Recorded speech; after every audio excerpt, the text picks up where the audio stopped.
An intellectual carrot, the mind boggles. You see? You see? You're stupid minds. Stupid! Stupid! Earth has had Santa Claus long enough. We will bring him to Mars.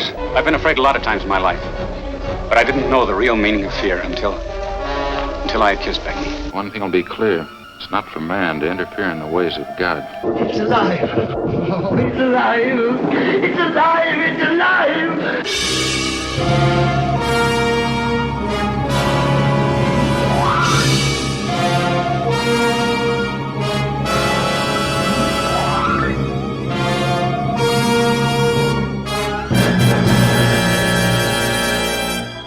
Good evening, everybody, and welcome to Earth vs. Soup, episode 116. I'm Aaron Pollier. I'm Darlene. And we are going to talk about a movie that we've mentioned a couple times before that Darlene really wanted to do.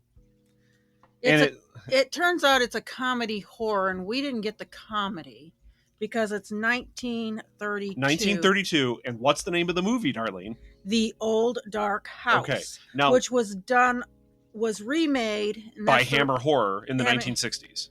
1963. Mm-hmm. And so when the Hammer Horror version, which we have not watched, was released, this was taken out of release. And so it became very difficult to find. Thankfully, we found it on Tubi. And it was it has some stories with it, at the very least. Yes, it's supposed to be a dark comedy, and there are things that I found very funny in it. But I don't think they were the things that they meant to be funny in it, just because, let's be fair, this movie's 91 years old. Well, 90 years old while we're recording this, excuse me. It's 90 years old. And one of the few things that tends to survive as comedy over the years is physical comedy. And there isn't physical comedy in this, really. There is some. There's sexual innuendo, but whether we take it as what we would take it is different than what they might have been trying. Yeah, it might be different. I don't know. So the comedy didn't come across. What does come across in this movie, and we'll get to it when we actually talk about what works and what doesn't, is the quality of the filmmaking, because there is actual skill involved in this movie. There's lots of talent. It did have the creep factor. Yeah, it did. It was kind of creepy. I would not call it horror. It is based on a 1927 novel, Benight, and the movie is 72 minutes long. Okay. It is pre-code. Well, yeah, of course, it's 1932. Did you have a budget for this? No, I do. No, yes, I do. A big budget. Yeah, $250,000, right? Yeah, I mean that's a lot. That's a lot. Probably like $4 million today, something like that. $4 million would have gone further than it does today, too. Well, yeah, especially in 1932. I mean, it's crazy how expensive this movie was. But here's the thing. I think you do see where the money went in this movie. Like, it does not look like a cheap movie. It's not. So let's talk about the plot, and then we'll get into what works and what doesn't. So we are introduced to an incredibly bitchy couple that are driving down a winding, rainy road muddy in England. I think it's Wales, is it? No, it's Wales, because yeah. It's in the Welsh mountains. Okay, so it's in the UK. The book is that way. Both the movies are taking place in Wales. And so who are the characters here, Darlene? Because there are actually a lot of characters. You have Morgan, which is Boris Karloff. No, who's in the car? Oh, who's in the car is it's Penderell is in the car. Phil, Margaret, and Penderell. Okay, so Phil Waverton. So Phil is the husband. He is driving the car. Margaret is the wife. She's in the passenger seat, and we have Penderell in the back. You don't see him in the back. We see him in the back after we get done with the introduction of the husband and wife. Yes. But the husband and wife are incredibly bitchy to each other. Like, comedically so. So I'll say if this was meant to be funny, Yes, because she is shrill, and this in 1932, I'm honestly surprised that the guy doesn't like really tear into her, because she's being terrible to him, where he's honestly trying to be safe driving on a very dangerous road, and she's like, I don't want to stop here. And they stopped because they're stuck in the mud, actually. Yeah, and he's like, stopping here is better than driving off a cliff that I can't see because it's too rainy and muddy. And we do see later on, with a giant mudslide that barely misses the car, that conditions are incredibly dangerous, but none of this really matters to her. She just wants to get to a warm bedroom. In the back is Penderell. He is sleeping through all of this and seemingly doesn't give a crap that this couple is really, really bickering. He has like a pipe. He acted like he is used to those two. Well, that he's totally used to it. He doesn't care. He finds it slightly amusing, maybe, that they seemingly hate each other in this scene. And they're not like a bitchy old couple. You know, this is not a bitchy old couple that are just bickering because they're so used to each other that they can bicker. These are young people who seemingly come across, I didn't think they were husband and wife. I thought they were siblings, in fact, because they were really going into each other. The guy more good-naturedly than the lady. Now, the lady is played by Gloria Stewart. Out of the two actors in this film, there's only two actors in this film that you should really recognize as an American movie watcher. It's Boris Karloff, who is not introduced yet, who plays, again, another mute, scarred brute, just like in Frankenstein. And then Gloria Stewart, who plays Margaret. And the only reason you should recognize Gloria Stewart is the fact that she played Old Rose in Titanic. She was Old Lady Rose in the present. The one that still had the, like the gemstone and all that was on the research vessel. Anyway, that's the only reason why you should really, I mean, all these all these actors in this film are in many other things. But as an American viewer in 2022, there are two people you're going to recognize. Anyway,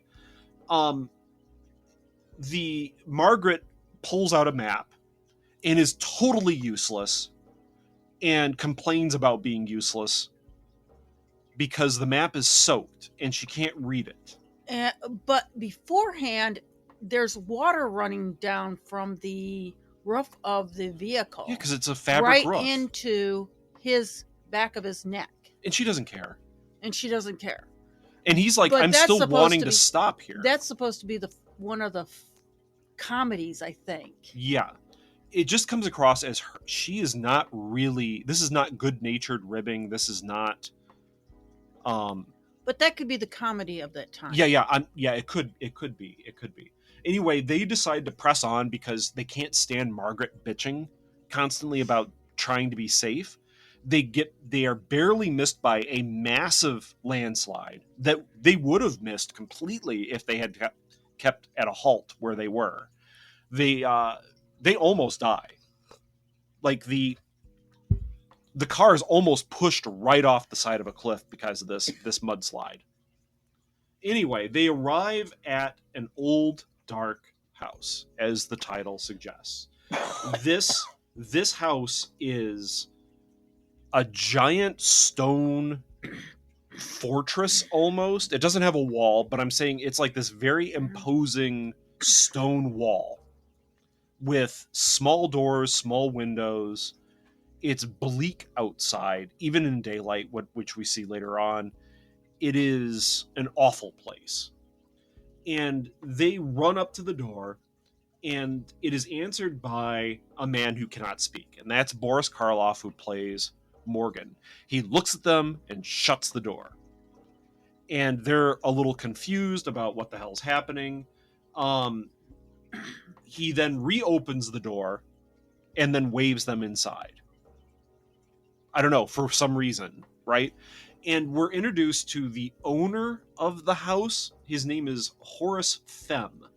Horace Femm is played by an actor named Ernst Thesinger. You don't know him. Is he a good actor in this movie? Yeah. Yes. Yeah, all the actors are very good in this movie, believe it or not. So he welcomes them into the house. We're introduced to his sister, who is an older lady, Rebecca. She is an awful human being too. She's the old lady that refuses to allow them to have beds in her home, even though they are wayward travelers.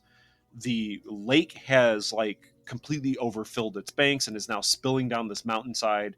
They understand, like, she even thinks that the house is going to be swept away. And she talks about sinners. Sinners, sinners, sinners, sinners. Oh yeah. Everything is very religious to her. She speaks with squeaking, and it's a little bit fast. Yeah, she speaks speaks very quickly. She refuses them beds. Morgan will tend to the fire for them, but first guides everyone. Oh, excuse me. He guides Philip and the car into the stables where it's slightly dry because, again, 1932, cars are not waterproof. This has a fabric roof. The car is filling with water in this incredible storm. So it makes sense that they're like, okay, let's get this car inside. And they go through a river, too, when they're on their trip. Yeah, like they ford a river. This is not a paved road they're on. They're going through mud. But that's the time there, too. Yeah. So Horace, Fem, the old man, is incredibly frightened about being cut off due to this mudslide. The old sister Rebecca tears into Margaret when she asks to change her clothes. Like, tears into her because she takes Margaret to her room to change and talks about how she used to have a sister. Rebecca talks about how she used to have a sister, that she was, she implies that she was a loose woman, that she was all about looking pretty. And for 1932, we get a really racy scene of Margaret changing into her dress. We don't see anything. Everything is covered up, but she's in like underwear for a moment. Yeah, she's in her slip. And she gets like basically assaulted by Rebecca, saying like, your flesh will wilt. Your looks will wilt. You shouldn't rely on them. You're a sinner. And it's like, okay, where the hell is this going? Does it go anywhere? No, not really. It's just that Rebecca, the sister, the old sister, is just a terrible person in general. Like, she's the most religious of the characters, and I think that might be part of the comedy, that she's like incredibly religious, but she's also just awful. The older brother, the brother Horace, who owns the house, is theoretically like the actual man of the house, but is very meek, cowardly, polite, very polite, where the sister is overly aggressively awful. And he apologizes for his sister. She can't hear, is what he says. Yeah. But she can hear everything. Yeah, because she just tears into people every chance she gets. Where was I? I'm sorry. The old sister rips into Margaret. The old sister is incredibly off-putting, I wrote down in my notes. Margaret makes her way back to the dining room where they all sit down for a roast beef dinner while the wind howls outside. Now she screams after she opens up a window in the window. Here you are having a storm. Oh, before she goes down to the dining room? Before she goes down. And she doesn't even close the window. No, Margaret just leaves it open. She runs out screaming. Yeah, she just leaves this window open with like rain pouring in. And of course, Margaret's pissed off about that later. And then she really walks into this, it's the living room, dining room, big, huge. It's a dining hall. It's castle-like in that. With all the grace. There's not even a thought of what she just did. Yeah, that she just left a window open in this woman's bedroom and water is just pouring inside. But she goes down a hallway that the window is open to, pouring into the hallway in a puddle. Yes. So it seems like, I don't know, I think that's part of the comedy. Like maybe Margaret just doesn't seem to care that the windows open because they're leaving windows open in these hallways. But then again, like the hallways have nothing in them. They're literally just like empty stone. And it's clear that no one takes care of the rooms that they don't stay in. The rooms that like the people actually like live in are sumptuous. Like, you know, the older sister's, Rebecca's room itself is sumptuous. The father, who we get to meet later, is a gorgeous wood paneled room with this wonderful fireplace. But like all the corridors and everything are just these awful. And the beautiful table that they're sitting on. Yeah. So they sit down for this roast beef dinner. The lights start flickering, and Margaret says it must be because of the storm. No shit. Right? No shit. But then Horace says, no. It might not be the storm because they've just gotten electricity here and they're just not used to using it. As though like they had to ride like a switch to continue to use the lights and they just haven't practiced enough. It's a very strange statement, and I think it's supposed to be funny. Again, it's supposed to be funny, because but they it's said later on, they say the only person that can work the electrical stuff is Morgan, because no one else understands it. and he's drunk. Yeah, he's drunk. Like Morgan continually drinks through this film and is basically a drunken asshole through the entire movie. At this point, you might want to talk about the background of Boris. Okay, so in this film, and Darlene needs to get closer to the microphone here. In this film, this film was done by director James Whale, who also did Frankenstein, who also did Invisible Man. This man is clearly an incredibly skilled filmmaker. Correct? Yes, he is. Boris Karloff is an incredibly skilled actor. Everyone in this film is an incredibly skilled actor.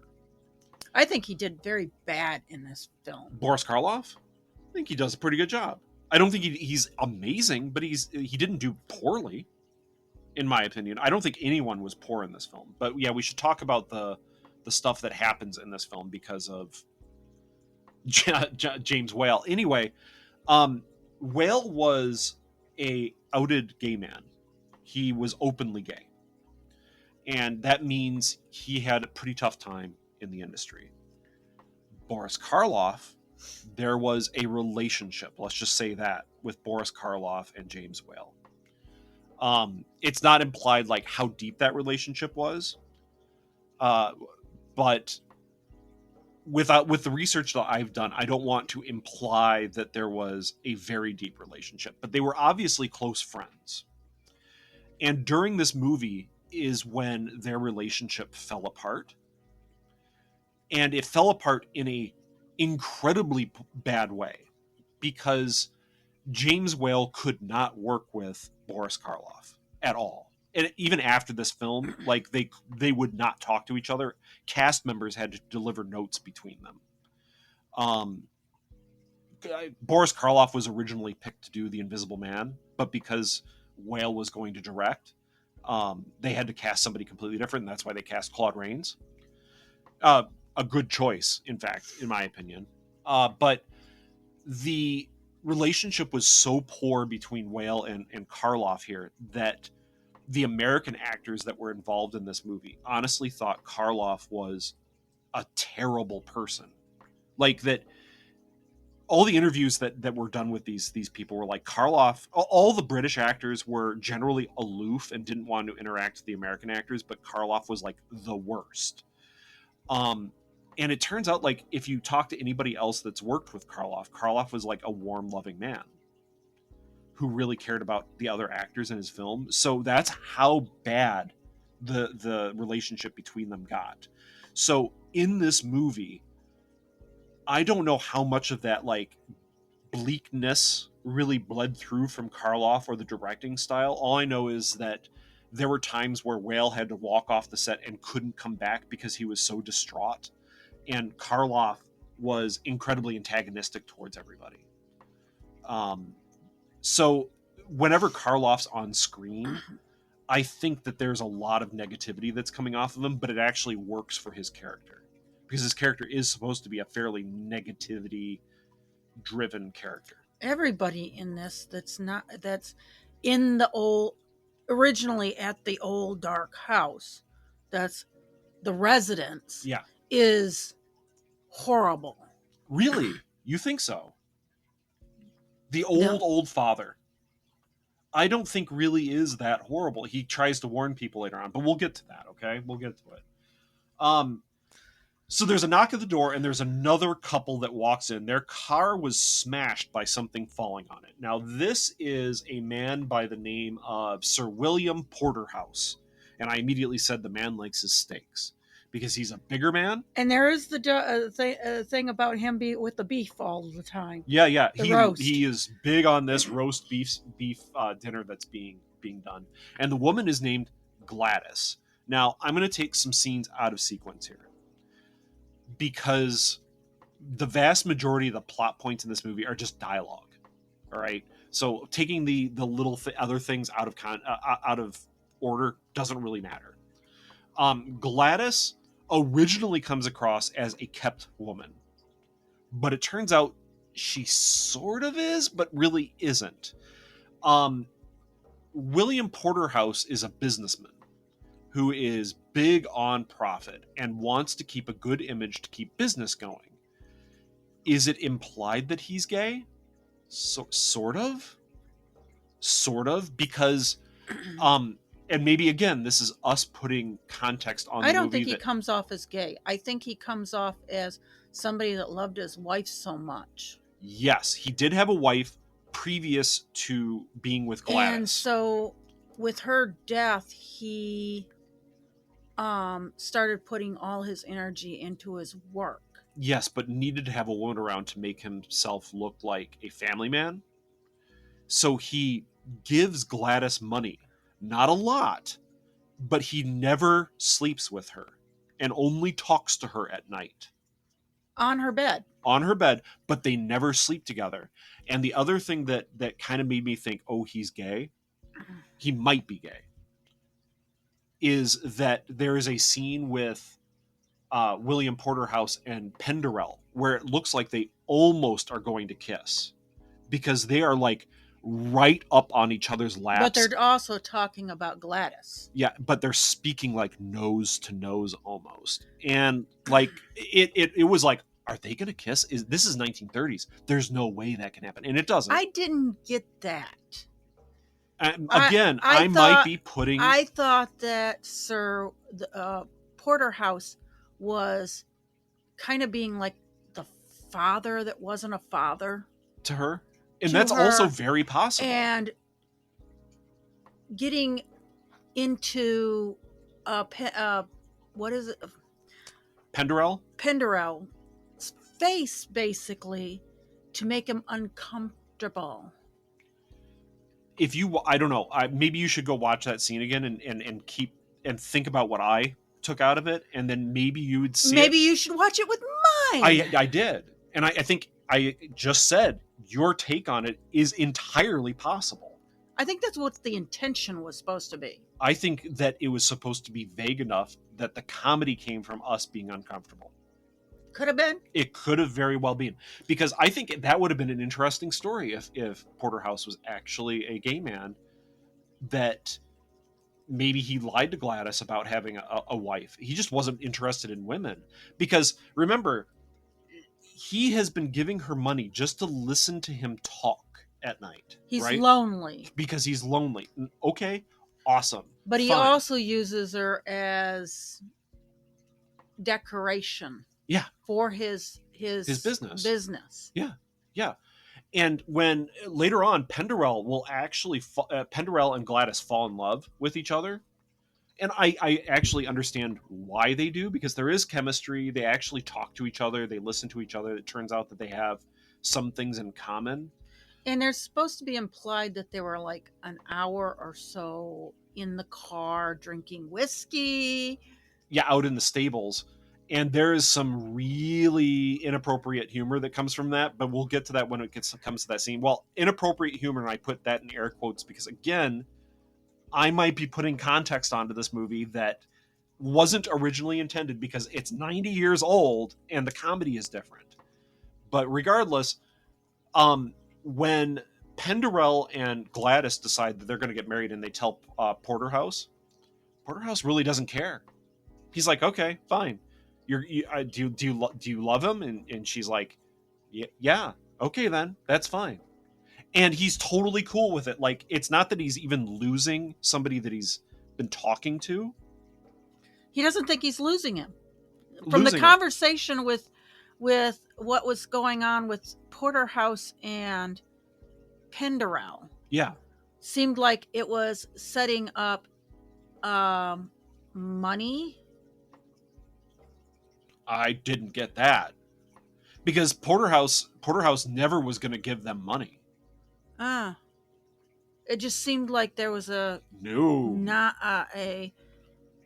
That's the scene where they're almost in each other's laps. Yes. And I did not get that Porterhouse was going to give them money to continue having her listen to him. Like, I didn't think it was too. I don't know. It's weird, right? There's weird. So let's get back to this plot. We're at the dinner. They come in. Yeah. Gladys is dancing around and laughing with wet shoes. Penderell like takes her shoes off. There's a lot of stuff with Penderell and her feet in this movie. Yes. And this is not. That's part of the joke too. Later on. Yeah. So.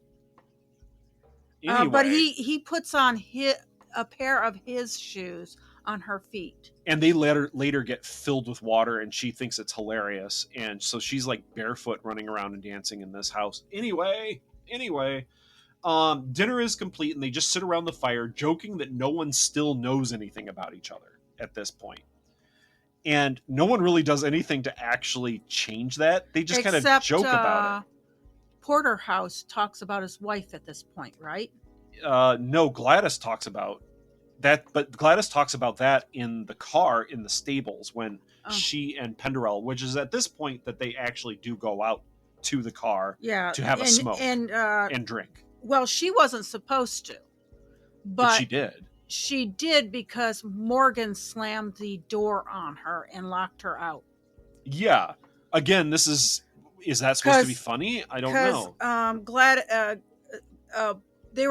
He was going to get Penderell was going to get the whiskey out of the back of the car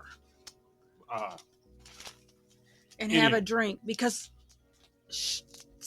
stuff was creepy enough that she just wanted to pass the night by chemical means. It was. So we have the scene out in the stable with Penderell and Gladys. They're sitting in the back seat of this beautiful car, drinking and smoking. There's kissing. There was a kiss. There's a kiss, but that's all that's really shown because this is 1932. And for God's sakes. She talks about her relationship with Porterhouse. That's where we learn all about it. And I think Penderell doesn't really seem to be bothered by that at all. He's just like, I think she says something about like, I know how that looks. And he goes, yeah, I know how that looks, but you're not, are you? And she's like, no, I only talked to him. So yeah, it's obviously that they're implying that maybe she was supposed. Everyone assumes that she's a kept woman, but she's not. And it's because he just misses his wife really terribly, that she honestly died. And then there's this, as they go from them, there's a weird scene about a lamp between Rebecca, Phil, and Horace. Okay. Where there's no way everybody can pick up this lamp. Yeah. Even though it's a big lamp. It's like an oil lamp or something. It's an oil, two globed oil lamp. Yeah. But nobody wants to go up. That's from this house wants to go upstairs, where it's sitting on a. Well, it's because upstairs is weirder. There's like more weirdness upstairs. That's the thing. Okay, so there's a scene where Margaret is making like shadow puppets on the wall, because the fire is casting her shadow on the wall, and she's actually like enjoying herself. And here's this really weird scene. Well, while she's doing it, like a shadow detaches itself from hers. No, and it's Morgan. No, it is not. Oh. It looks like the shadow of Rebecca Femme, the old sister. Oh. But Rebecca makes, if that is Rebecca, she makes no noise, which is unique for her because she constantly gripes and complains at people. You sinner, you sinner, you sinner, basically. Yeah, so she says nothing and like pokes the shadow of Margaret in the chest, and Margaret screams and runs off. Okay. We are then shown that Boris Karloff's character Morgan is drunk as a skunk and assaults Margaret, basically, but she is able to get away. We actually, that Morgan ends up getting into a fight with Phil, and Phil knocks him down the stairs by breaking this lamp over his head, because like Margaret runs up the stairs, Morgan runs after her, Phil runs up there, there's a fight. Like I said, Phil was already up there. He was like looking around, right? Yes, he was looking for that large lamp, and because Horace would not go, so he had to go get the lamp. And he was looking around because there was a scream. Yeah. So.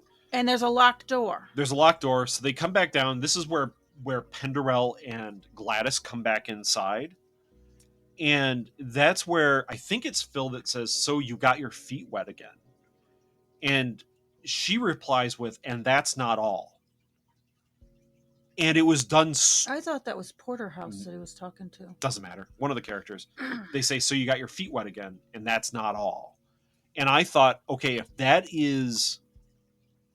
either a double entendre that I'm putting in there, because they were out in the car kissing and talking. What does that sound like to you? I doubt that from 1932 that was actually what was implied in the movie. That had to have been some sort of But then joke. they had somebody undressing with their shift. Darlene, that was said in the pacing, like the tempo of those lines suggested that it was a joke. So it seemed to me that it implied what it implied, and I'm not going to go into what it implied because we're trying to be as PG-13 as possible on the show. The fact is that that's the one time that if it was a joke in this movie made me crack up, because everyone was straight-faced saying it, and it was hilarious to me. And I had to like pause the movie because you were looking at me like, what the hell just happened? And I go, Darlene, listen to that again. And she's like, you were like, oh, okay. Wow. That was funny. And I don't know if it was intended to be.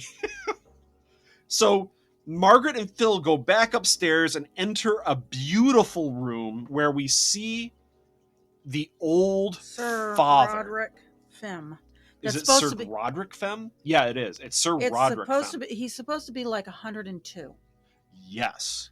And it's not a he. No, the actor is actually an actress, Elsbeth Dudgeon. Dudgeon? Dudge. Not Dungeon, Yeah. it's Dudgeon.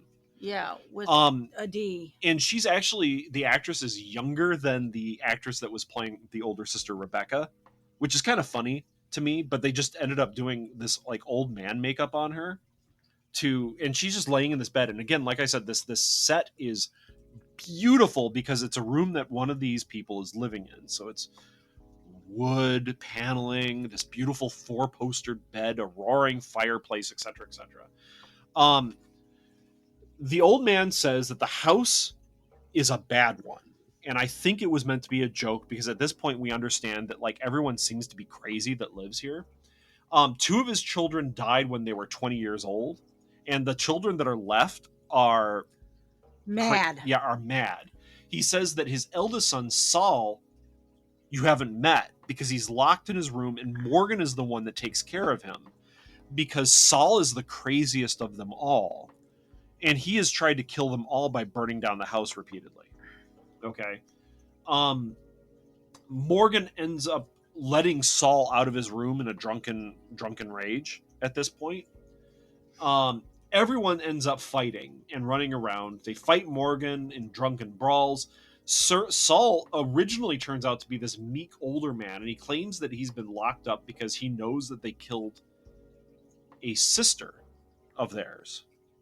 And like, it might be a different sister that they didn't mention. They called it Rachel, is what I thought they said.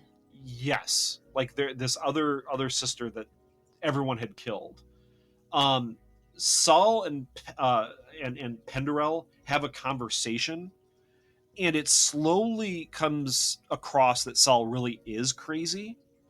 Well, he picks up the knife. Yeah, he picks up a knife. He starts like laughing kind of to his own words. But at first, when I'm saying, like, when Saul comes down the stairs, he seems just like a regular old man, like an older man, let's say. A kind old man that's just been really abused. Yes. And before this, Penderell had put Gladys and what's her name? Margaret in a closet. Yeah, they're in like a cupboard. Because they thought Saul was like this raging psychopath. And then there's Morgan that was chasing Margaret around and tipped over the table. Well, Morgan's kind of rapey in this. Let's be honest. Even though, like, he's always grabbing at the women and they're afraid of him doing things to them. He was violent to Gladys, but he was attracted to Margaret. Yeah. So, during this time, they're locked up in a cupboard that's right next to the dining room. There's this conversation with Saul, and Saul slowly goes crazy and, like, hurls this giant hunting knife at Penderell. There's a fight. Penderell gets knocked down at first, and then Saul grabs wood out of the fireplace and starts setting fire to the freaking draperies. To the tapestries up on the second floor. And we're like, oh my God, everyone's going to die because this guy really is crazy and trying to burn everything down. It might, the setting makes it look like it's stone with wood that's bracing everything. That's. Well, it's an old house, so it's kind of like slumping in different ways. But Penderell gets his ass back up and ends up fighting with Saul off the balcony in the dining room, down. And they both fall down. And there are a couple times in this movie where there's actual stunts that these stunts look fantastic. They look like they were done for real with just people that would take a hit. I got to give it to them. You actually see the ballast, the arm rail. Yeah, break properly. Which a lot of times you see. There's like cutaways. There's cutaways that they This do. looks like it actually splinters properly. But did you notice, like, when they hit the ground in that scene, they don't bounce like they hit a mat. They bounce like bodies hitting a wood floor. And to me, it seems like they literally just had stunt people drop from right off the camera top, like right where that you couldn't see them. Not from the full height, but I want to say that stunt people actually just kind of fell 10 feet onto the ground and took the hit. Because that looked about as real as I've ever seen in real life somebody falling. There's another stunt where it's Saul and Penderell fighting. And isn't it Saul that, like... Yeah, it is Saul. He breaks these big, thick wooden chairs over Penderell. That's how he gets knocked out. And it really looks real. Like, this guy's hauling off with these chairs and they're splintering and breaking. It looks real. That's all I can say to it. It was very visceral. It didn't look like it was lightweight wood. It all acted like it actually had mass and that it was properly shattering and not like a cutaway prop. Does that make sense? I know I'm praising something outside of the area that we generally praise the movie, but still, it's those couple scenes right at the end here that really put, like, is this a comedy? This is intense. Like, it suddenly got crazy. So the set is on fire. Morgan finds the women hiding in the cupboard and he starts menacing them. Okay. But That's where he hurts Gladys by grabbing her arm and shoving it the wrong way or something like that. yeah, but this is at the point where Morgan gets knocked the F out, right? No, Margaret is screaming about Pendergrass. Penderell. And so is Gladys, because he's on the floor. Yeah. And then I don't remember whether I think he gets knocked out by the other two guys. Yeah, because at this point, like, things are just kind of being crazy. But we find Gladys runs to Penderell, because Penderell, when he hits the ground, Penderell and Saul look dead, like fully dead. Yes, both of them. Again, the stunt suggests that these people really fell. And they look at Saul. Saul is dead, but Penderell survived. And I at first thought, no, this is Gladys just being hysterical, because the person that just like thought she was going to get married to him, and she's like she's in denial. But it turns out, no, Penderell really did survive, but he's just very badly injured. But Morgan ends up picking up Saul. Yeah. And carrying him somewhere. Yeah. But Morgan ends up like surviving the night by being just drunk as a skunk, and no one really wants to.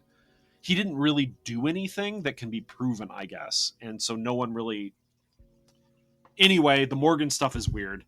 The night finally passes, and in the morning, the sun is shining. Now, what's funny is outside the house, even though the sun is shining, the stone steps basically go down into just water. Like, everything is flooded. And Penderell has like a bandage around his head. Gladys is tending to him. And then the husband and wife, Margaret and Philip, are like, we're going to go get help, okay? You need to stay here because we don't want to take Penderell if he has like spinal injuries. We don't want to take him around in the car on these really crappy roads. We're going to send back for an ambulance.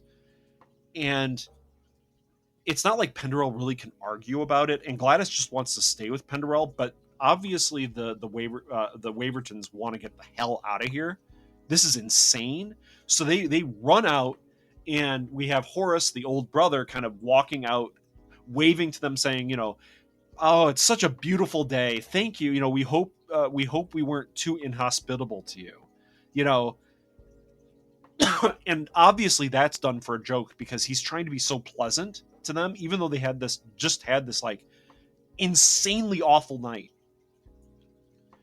And they just want to get the hell out of Dodge. They're not even going to come back. Like, the Wavertons are like, we're not even going to come back for Penderell and Gladys. We're just going to send the ambulance, because we don't want to be anywhere near this place again. The older sister like leans out her bedroom window and just kind of scowls and shakes her fists at them. And they she closes the window again. They get the hell out of Dodge. They drive off. The end.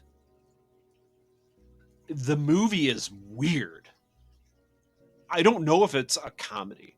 It's not a horror movie.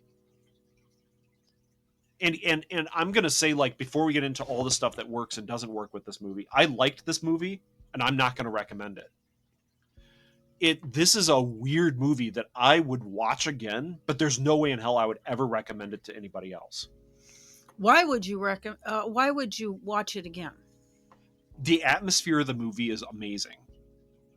I think the acting is fantastic, and this is the things that work. The atmosphere, the acting is great. The sets are fantastic. The plot, though, is complete nonsense. I could have just said the plot is people stay in the house that is weird overnight. Bad things happen to them. The end. Like, that really is the plot, where the movie, all the stuff in the movie happens between the characters just talking to each other in awful situations. And that might be where the comedy is supposed to come from, but it doesn't, because we're kind of so out of touch with the comedy of that era at this point. Is this we're movie like shocked and horrified about even the conversation in the beginning between Margaret and her husband. And Philip. Wow. Like, I really do like this And movie. I never felt, even though the actress was trying to portray that she loved Philip, it didn't come off like that. No, the husband and wife were just nasty It always to each other. came off as like, it always made me feel sister and brother. Yeah, and they didn't really like each other. That's what it always came across as. Again, this could have been because of all the negativity that was on set between Whale and Karloff.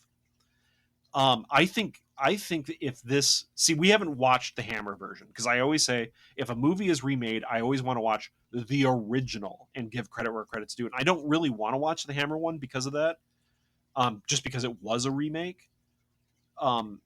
I like this movie fine, but I also think that the movie suffers for reasons beyond the actual like actor. Plot. Yeah, the plot. The plot is very bare bones.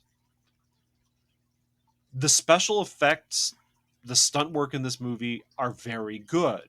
There is only like a couple times there's a special effect, and it's like a miniature with this mudslide, and I thought it looked very good. Everything about this movie generally is fairly well done, but the plot is so bare bones and seemingly disconnected from the moments that actually seem to draw you in between characters. And I always questioned about the makeup that was on Karloff? Karloff, because I think it's applying that soul because it's not. Some of it is supposed to be fresh wounds, some of it is not. That it might be Saul attacking them constantly, Yeah. attacking Morgan all the time. It's possible. Yeah, and then that puts another weird one of why Morgan is so protective of Saul. I would assume that with as drunk as Morgan gets all the time, that he would have killed Saul in some sort of drunken rage. Because I mean, if Morgan is all scarred up because of Saul, there has to be some real hate between them. And if he gets drunk, he picked him up really lovingly. Yeah, he did, which is at odds with everything else. So there was all this confusing messages between characters, like the two husband and wife. I would have put them as sister and brother, and that didn't like each other, that loved each other but didn't like each other. Yeah. The charisma, the thing that's going by Penderell and Gladys. There is Gladys and Sir William. That's the only part that is a gem in this. Yeah, it really does come across as that is the best part.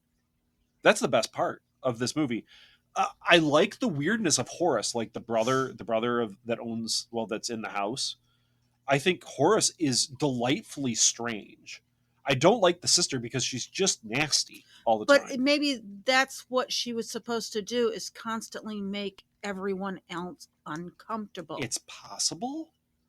But Morgan does that job very well by being drunk and menacing and mute. Like, I don't know. This is such a weird movie, guys. This is such a weird movie because I do like it. I like it mainly for its atmosphere, and I like it for the acting in it, because all the acting is good. And in the thing about the next one, the one that was done in 1963, that's the Hammer film, it also goes as mystery. Well, this is supposed to be mystery too. No, it's just comedy horror. It's not comedy and it's not horror. Comedy, it might be. It's subjective. It's subjective. Because, okay, how many the things times that I thought were funny were different than probably what was intended to be funny. No, I get it. Like I said, I like this film, but I'm not going to recommend it for the main reason is that the plot is just so meaningless to the actual important things that happen in the movie. And B, I'm not recommending it because it's not science fiction. It's not horror. It's terror. It's not even terror. I don't know what this is. It's supposed to be terror, I think. I think it's supposed to be comedy, and it doesn't really work. So I can't recommend it because I think it actually this movie tends to fail both on its own merits as a comedy in today's perspective. Don't get me wrong, I think that this is a classic for a reason, but I think from today's perspective it doesn't work, and it doesn't fit into Earth versus Soup.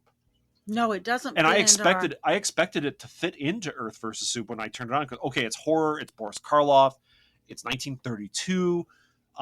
We have Frankenstein that's already happened. We're gonna have some like weird, which we got to watch. psychological horror stuff in it, maybe, or it, and none of that came out. None of it did. So I can't recommend it because of that. What are your thoughts then, generally, about the film? Like, I would say if you wanted to see some kind of classic, don't expect it being science fiction, don't expect it to be horror, and don't expect it to be known to you as comedy. it's weird, is what it is. Rebecca was supposed to create, between Morgan and Rebecca, you were supposed to have this creep factor, and they did do it. Yeah, But it just doesn't seem to fit into the rest of it. it just, I honestly wonder how much of that like breakdown of the relationship between Karloff and Whale affected this movie. I wonder. you'll never know. We'll never know. I wonder how much, because I mean, obviously, Whale had to walk off set like completely devastated, And that's multiple probably times. where it went kind of wonky with filming. Well, that and the American actors couldn't get along with the British actors for whatever reason. Again, And that's, whatever that reason. would make the reason why the three of them actually kind of went. There seemed to be camaraderie between those three characters, Yeah, and the rest of them were just like completely apart. they were completely apart. There was no charisma between any of them. There was a feel of anger, Yeah. manipulation, and that could be from what was supposed to be with the movie, but it went sideways. And it also could be because of the breakdown of relationships. Yes. I don't know. We can't tell. That's what's weird is I feel bad for Whale. So- I feel bad for Karloff.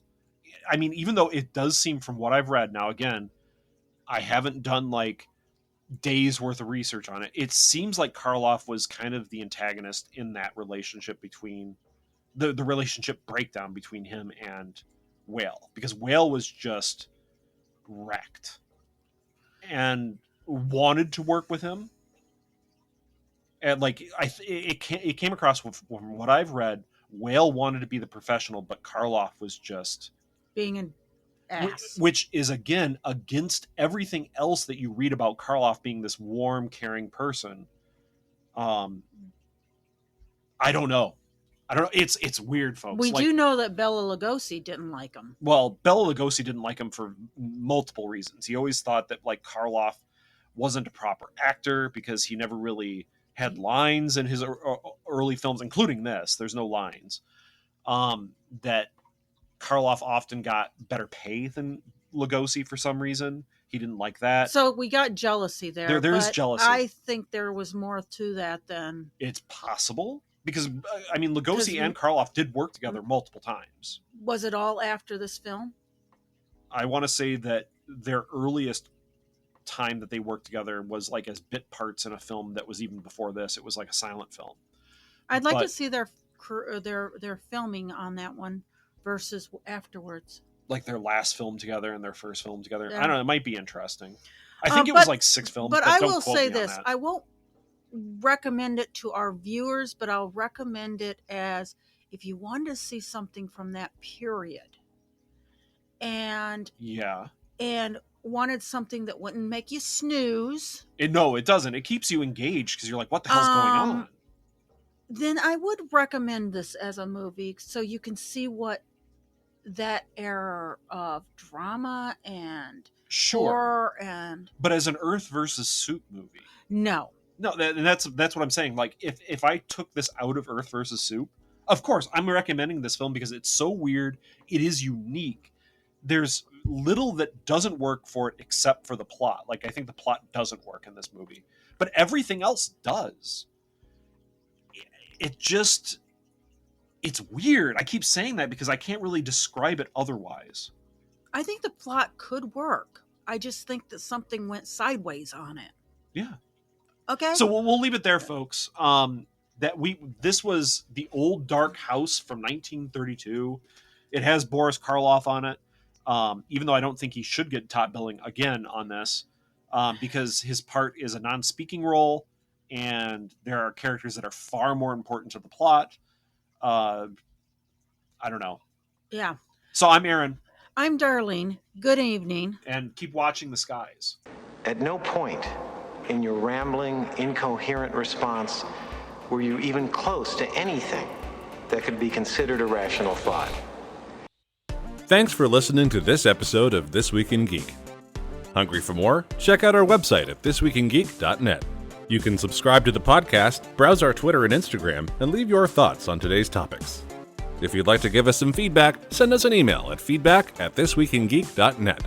Tune in next time, and remember, lower your shields and surrender your listenership. We would be honored if you would join us. Thank you for your cooperation. Good night.